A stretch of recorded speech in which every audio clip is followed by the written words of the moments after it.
Bonjour, bienvenue à toutes et tous et merci de nous rejoindre ici au Sables d'Olonne. À nouveau, le cœur battant du monde de la voile. Avec, vous le voyez sur ces images de Guillaume Klein, ces images des pontons du Vendée Globe et de ces 33 IMOCA amarrés depuis 2 jours maintenant, ou depuis vendredi pour certains. Ici donc dans ce port Olonna, ici au Sables d'Olonne. Des bateaux qui tous vont participer donc au 9e Vendée Globe. Les vents étaient contraires, mais la course aura bien lieu avec un départ programmé dans tout juste 3 semaines, le dimanche 8 novembre. Mais la fête, elle a déjà commencé au Sables d'Olonne avec l'ouverture du village. C'était hier. On va vous le faire découvrir pendant les prochaines 30 minutes, à la fois en retrouvant Fanny Borius. Elle nous attend au cœur du village. Et puis également, on retrouvera Anthony Brulez. Il est sur les pontons et sur les bateaux de 2 skippers, Armel Tripon et Charlie Dalin. À tout à l'heure, à l'un et à l'autre. Il y aura aussi beaucoup d'invités à mes côtés au cours de cette émission. Le président du département et organisateur de la course, des sponsors qui, malgré le contexte économique et sanitaire particulier, ont maintenu leur soutien financier et logistique à la course. Et puis à mes côtés, 2 invités. Bonjour Jacques Carès. Bonjour. Merci d'être avec nous. Vous êtes le directeur de course de ce Vendée Globe. Et puis un autre invité que je ne vous présente pas, si vous êtes amateur du Vendée Globe et que vous suivez cette course, c'est bien sûr Armel Lecléache. Bonjour. Bonjour. Merci sincèrement beaucoup d'être avec nous. Je précise que vous êtes bien sûr le vainqueur de l'édition précédente de cette course. Une petite précision avant de poursuivre cette émission. Vous le voyez ici, nous la réalisons sans masque pour 2 raisons principales. La première, c'est que nous avons tous été testés négatifs et que nous nous tenons chacun à distance de plus de 2 mètres, distance sanitaire imposée. Armel Lecléache, est-ce que vous êtes revenu au Sables d'Olonne depuis la remise de votre trophée de vainqueur en 2017 ?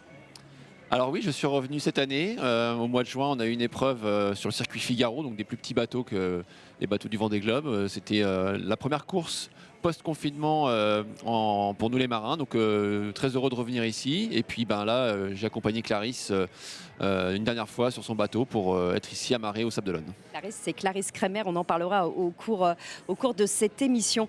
C'est un lieu forcément particulier pour vous ici, les Sables d'Olonne ? Ah, bien sûr, les Sables d'Olonne, j'ai eu beaucoup d'émotions. J'ai participé aux 3 derniers Vendée Globe, donc c'est vrai qu'il y a beaucoup de souvenirs qui reviennent.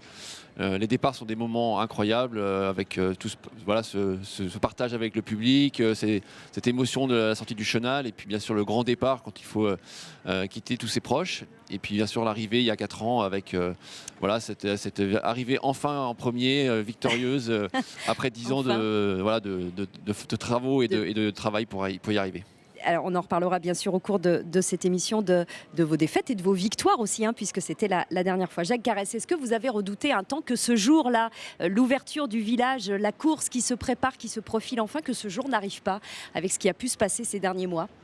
Ah, c'est bien entendu. C'est vrai que c'était quand même un dossier compliqué. J'avoue qu'il y a eu beaucoup d'énergie chez les organisateurs pour maintenir cette course. C'était certainement plus facile de l'écarter. Je crois que tout le travail qui a été fait, la qualité du village et la qualité du ponton avec ces sportifs qui sont là ce matin, c'est quand même un très beau plateau sportif et on en est très fiers. Alors on va y venir dans un instant, mais d'abord on va s'intéresser à ce qui nous réunit ici déjà à 3 semaines du départ. C'est ce village du Vendée Globe qui a donc ouvert hier, samedi.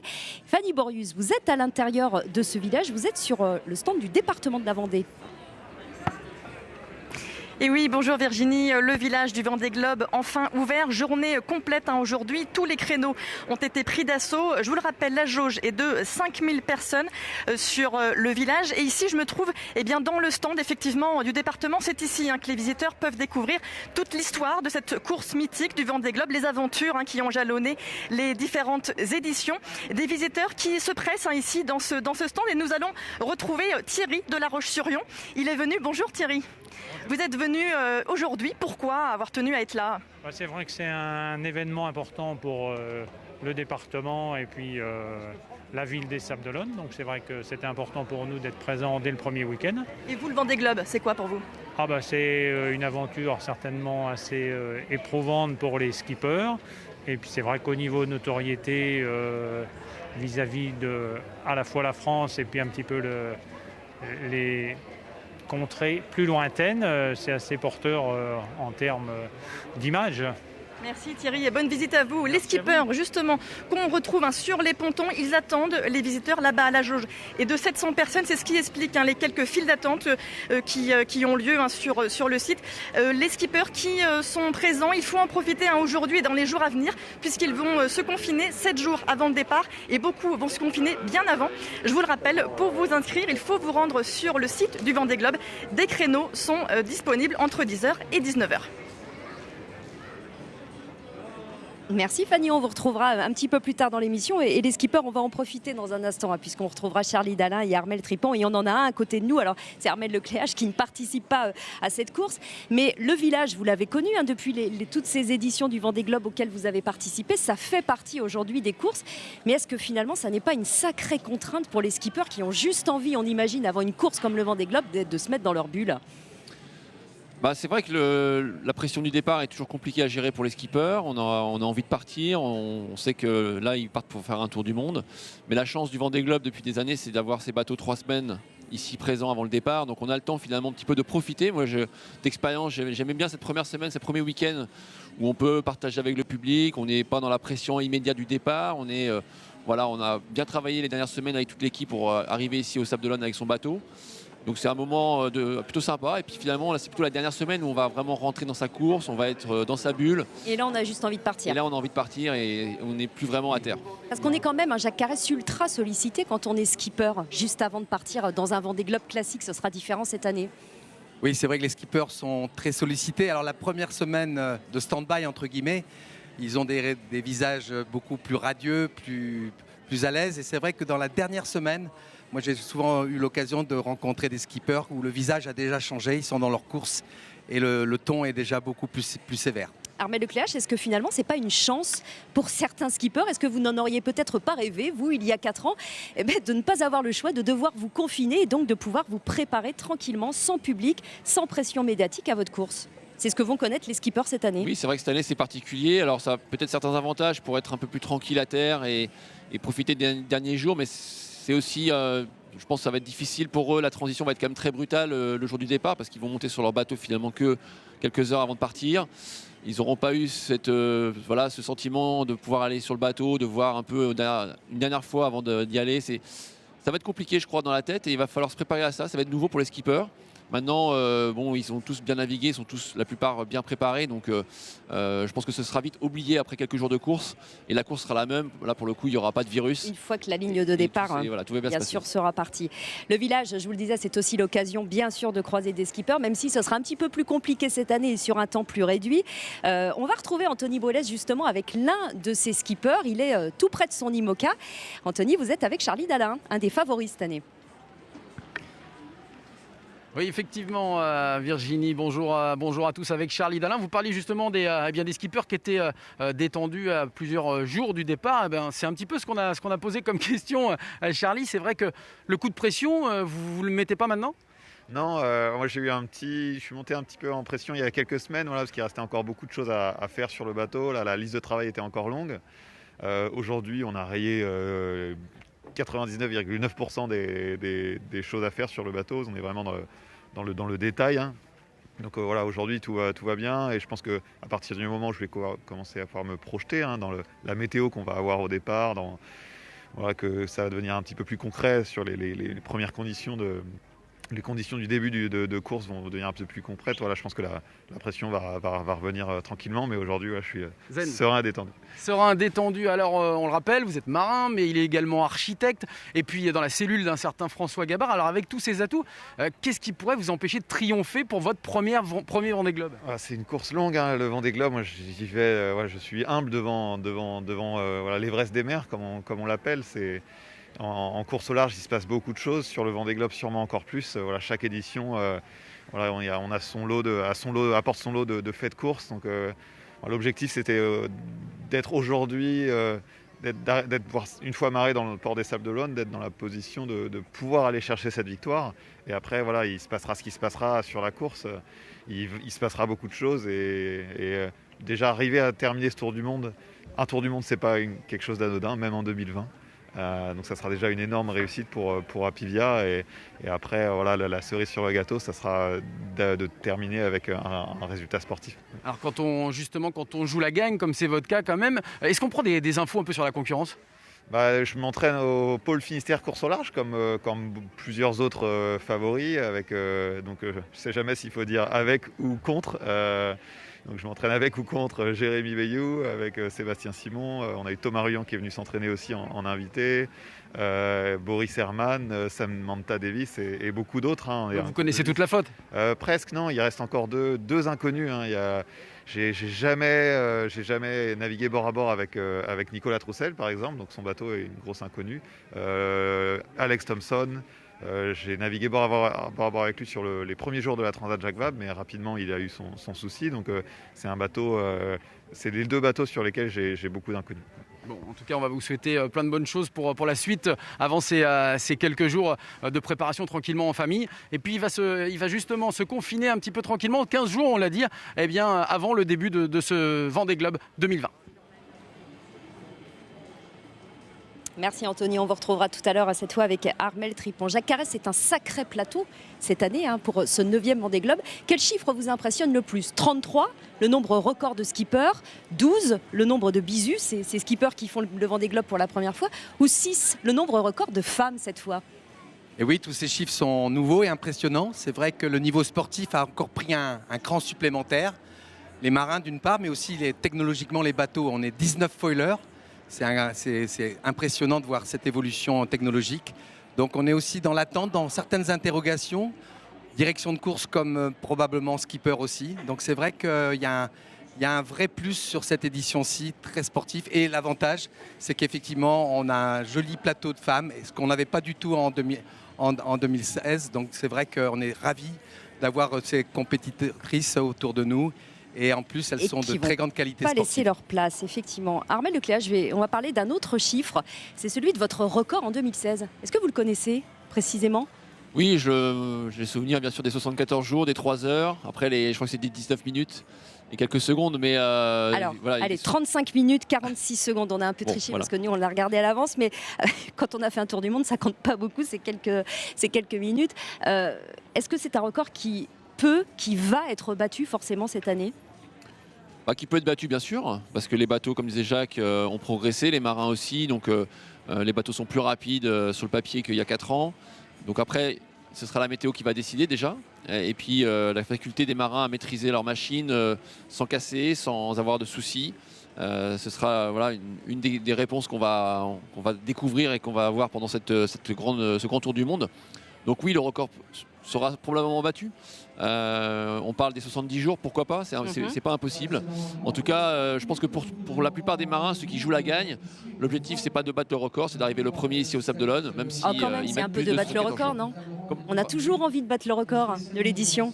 Oui, mais le record pour moi il y a 4 ans n'était pas vraiment, jamais je m'étais posé la question du record, c'était pas du tout une priorité. Moi c'était d'abord d'arriver en premier, même si j'ai mettais 80 jours j'aurais été très heureux. Mais d'être premier. Après le record c'est la cerise et on sur voit le gâteau. d'ailleurs les images de votre arrivée il y a 4 ans, donc en janvier 2017. Alex Thompson, il était juste après vous, à 8 heures et quelques minutes après vous. Quand on a bouclé un tour du monde, c'est incroyable d'être aussi proche au finish. Qu'est-ce que vous avez envie de lui dire à Alex Thompson ? Cette fois c'est la bonne, 5e Vendée Globe pour lui quand même. Oui, 5e Vendée Globe, il fait partie des grands favoris. Il a un bateau nouveau en plus qu'il a construit et que beaucoup de gens admirent et voient un peu, encore une nouveauté signée Alex, comme on dit, signée Alex. Donc oui, il va être bien sûr, il est venu pour gagner, il l'a dit. Moi, je lui avais dit en arrivant ici au Sable d'Olonne, à son arrivée, que la prochaine c'était pour lui. En tout cas, il le mérite. Maintenant, il a un bateau pour. Il a un bateau pour. Il part Jacques Carrès avec 76 jours, en tout cas, de vivre. C'est ce qu'il annonce. C'est du bluff ? Non, je ne crois pas. Je pense que c'est un garçon très déterminé. Il a tout mis en place pour technologiquement. Son bateau est un peu une découverte. On ne l'a pas vu se confronter à beaucoup d'autres bateaux. Donc il a certainement beaucoup de pression, mais c'est vrai que ça va être étonnant de voir ce bateau-là partir. Alors Alex Thompson, c'est vraiment l'un des favoris. Si je vous demande un pronostic, vous allez me dire je ne peux pas me mouiller, je suis directeur de course, mais vous, Armelle Lecléache, vous avez un pronostic au-delà de Clarisse Kremer que vous accompagnez dans son projet ? Oui, bien sûr, on pose souvent la question d'un podium ou des favoris, donc on a parlé d'Alex. Après moi, il Il y a un marin que je connais très bien et qui a aussi très bien préparé son Vendée Globe, c'est Jérémy Bayou. Oui. Il a un peu la même approche que moi j'avais il y a 4 ans. Il a construit un nouveau bateau, il s'est bien préparé, il a testé son bateau dans toutes les conditions.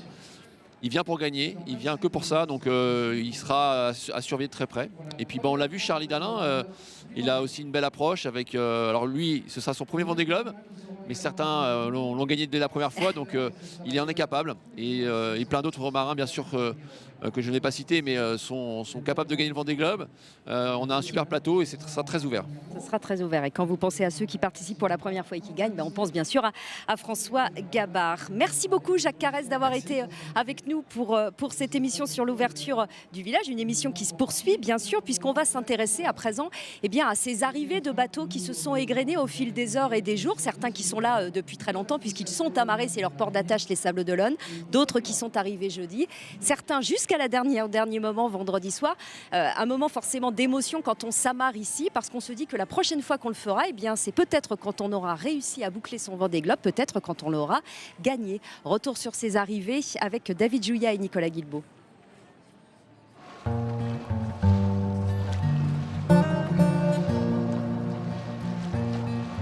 Le port des Sables d'Olonne, enfin. Convoyage de jour, arrivé du soir ce jeudi.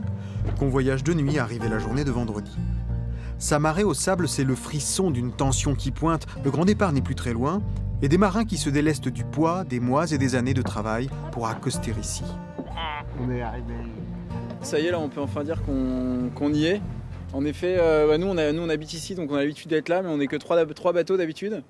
Et là, en effet, de voir tout le monde arriver, se mettre à sa place, etc., forcément, ça fait monter un peu la pression. Et là, ça y est, c'est du concret, quoi.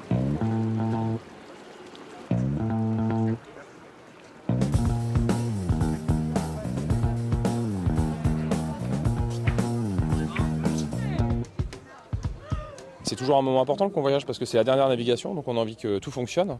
Et puis c'est aussi une navigation sous tension parce qu'il ne faut surtout pas casser quoi que ce soit, il ne faut pas prendre un bateau de pêche.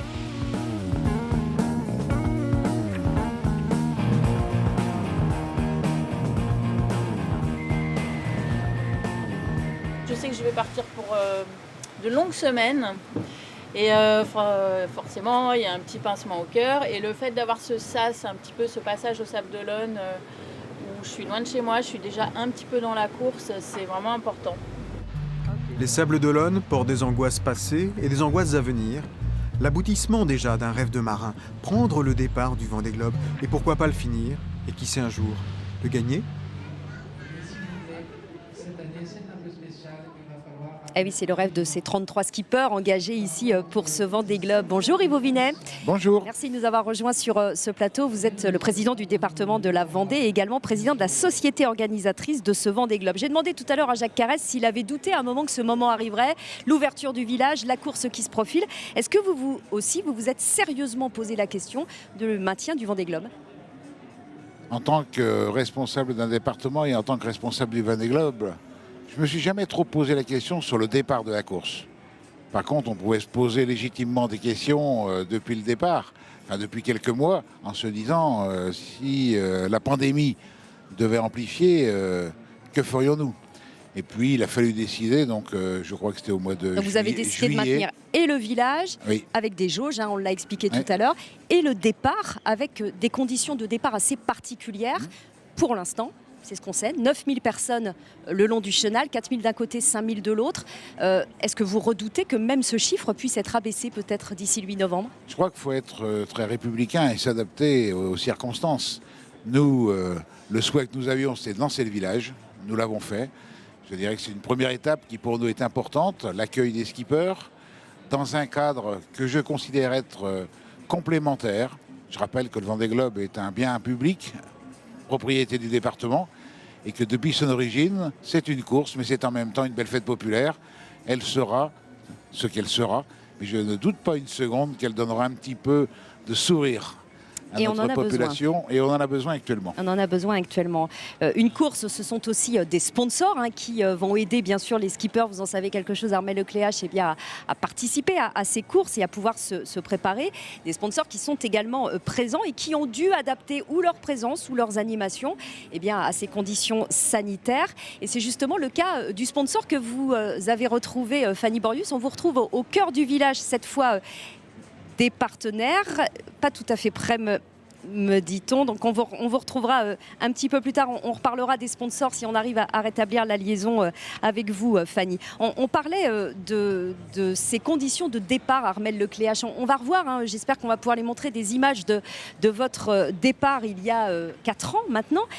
Est-ce que vous vous dites que c'est quand même dommage d'imaginer peut-être un départ sans aucun public, un chenal vide? C'est peut-être, et c'est pour l'instant pas ce qui se profile, mais c'est ce qui pourrait arriver pour les 33 skippers qui prendront le départ le 8 novembre. Ça change beaucoup de choses quand même. Oui, c'est sûr que ça change. L'ambiance d'un départ est toujours incroyable ici avec cette sortie du chenal. On a l'impression d'être dans un grand stade où les gens sont là pour nous soutenir et nous dire au revoir une dernière fois.